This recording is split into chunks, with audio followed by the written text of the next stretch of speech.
Mesdames, Messieurs les journalistes, bonjour. Le 9e sommet des Amériques se tient cette année à Los Angeles, aux États-Unis, du 6 au 10 juin, autour du thème « Construire un avenir durable, résilient et équitable ». J'ai le privilège de conduire la délégation de la République d'Haïti à ce 9e sommet. Les chefs d'État et de gouvernement, ainsi que des officiels de haut niveau des pays de l'Amérique du Nord, de l'Amérique centrale, des Caraïbes et de l'Amérique du Sud, se réunissent tous les 3 ans, depuis 1994, au sommet des Amériques pour discuter de sujets d'intérêt régional. Au cours de ce 9e sommet, la jugulation de la pandémie de Covid-19 ainsi que ses conséquences sanitaires et économiques seront évoquées. De même, les délégués aborderont les questions relatives au réchauffement climatique et aux phénomènes hydrométéorologiques devenus de plus en plus fréquents et dévastateurs. Aussi, la sécurité régionale et ses corollaires, dont la lutte contre le crime organisé et le gangstérisme, les trafics illicites de stupéfiants et d'armes, ainsi que la gestion des sources d'énergie renouvelables seront au menu des échanges. Ces thématiques sont d'autant plus importantes pour Haïti qu'il nous faut réformer nos institutions afin qu'elles puissent effectivement jouer leur rôle. Les aspects structurels de la gestion du pays, pourtant déterminants dans toute perspective de développement, sont depuis très longtemps négligés. Nous avons toujours favorisé des interventions ponctuelles au détriment des politiques publiques qui permettraient de résoudre à long terme nos problèmes, de mieux planifier la gouvernance et de créer les conditions nécessaires pour un climat stable, indispensable à la croissance et au développement économique. Dans le cadre de mes interventions ponctuelles, j'entends mettre l'accent sur un changement de paradigme de la coopération avec Haïti. Sinon, le sommet risque d'être un de trop et certains échanges de moins d'importance pourraient prendre le dessus sur l'adoption de solutions durables aux problèmes de fond qui alimentent les crises économiques et sécuritaires qui fragilisent nos pays. Que ce soit en séance plénière avec mes collègues, dans les sessions en cercle fermé, dans les rencontres bilatérales avec les homologues de certains pays importants pour nous, dans les tables rondes et les rencontres avec de potentiels investisseurs étrangers, je parlerai vrai pour dire à nos interlocuteurs que nous avons de sérieux problèmes dans notre pays, des problèmes de sécurité, de gouvernance démocratique, de difficultés économiques et sociales. Notre priorité aujourd'hui est la lutte contre l'insécurité et la violence animée par les gangs, les kidnappings et la corruption. Nous sommes en train de traiter avec les principaux partenaires en vue d'avoir les voies et moyens afin d'équiper nos forces de police pour faire face aux gangs qui, par des mécanismes illégaux, s'approvisionnent en armement de plus en plus dangereux. Nul n'est censé ignorer que notre pays connaît, depuis son existence, des épisodes difficiles. Il est temps que les Haïtiens assument le leadership de leur pays. Dans cette optique, j'entends, selon le thème du sommet, mettre en avant les priorités d'Haïti pour la sécurité élément indispensable pour la réappropriation par Haïti de son avenir. Dans le secteur crucial de la sécurité, qui constitue un véritable défi pour nous aujourd'hui, la délégation a inscrit des discussions, entre autres avec des dirigeants de certains pays, sur l'expertise, les techniques et le matériel préconisés pour établir l'ordre dans des concentrations urbaines occupées par des organisations criminelles.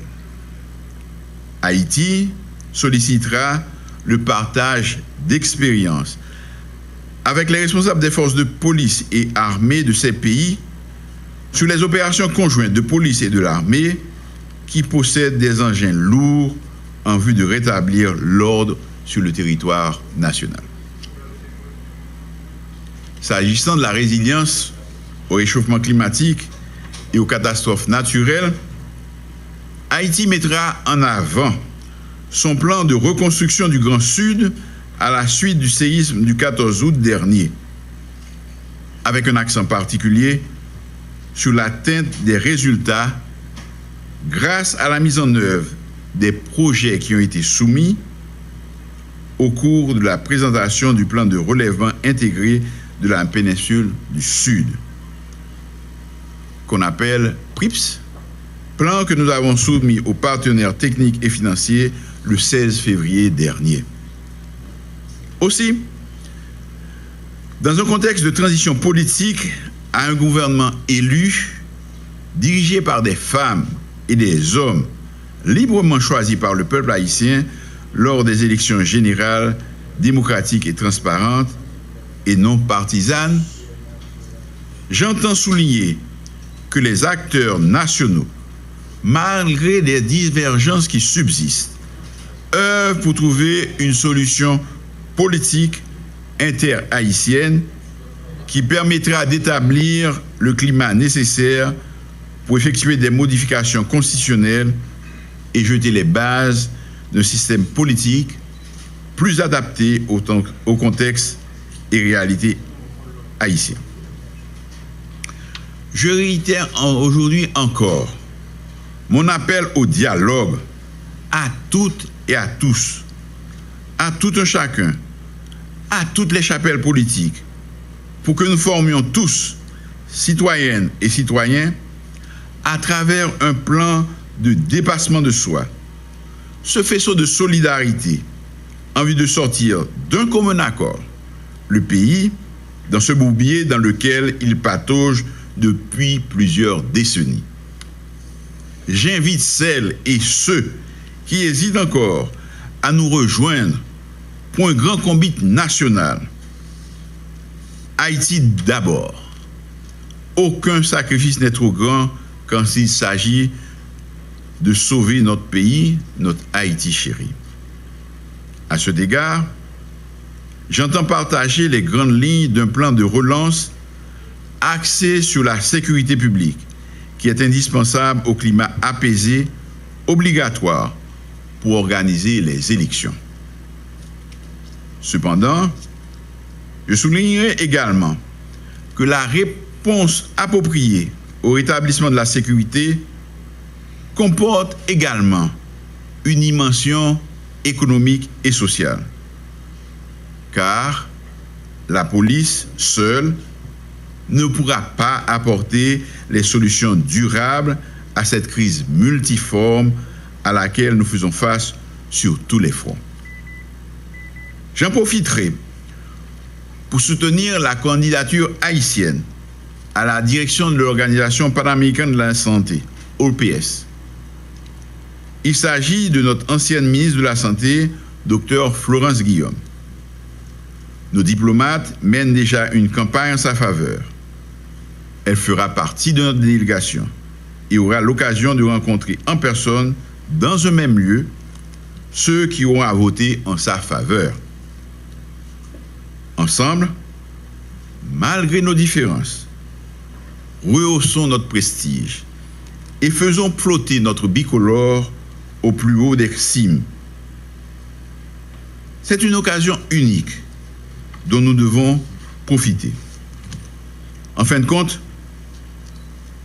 contrairement aux attentes de certains observateurs et leaders d'opinion, un sommet régional n'est pas un forum pour des sollicitations, d'où l'on revient avec des promesses de dons en espèces et en nature. Plutôt, ce qui est établi et admis, le 9e sommet des Amériques sera un forum pour des échanges sur les questions stratégiques majeures et leurs ramifications communes aux pays de la région. Haïti, en sa qualité de membre à part entière de la région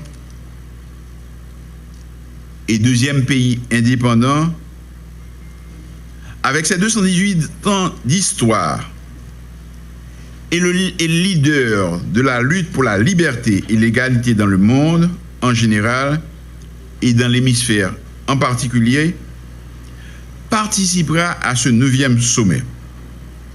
Je suis donc honoré de conduire la délégation d'Haïti à Los Angeles pour soutenir et défendre les intérêts supérieurs du peuple haïtien.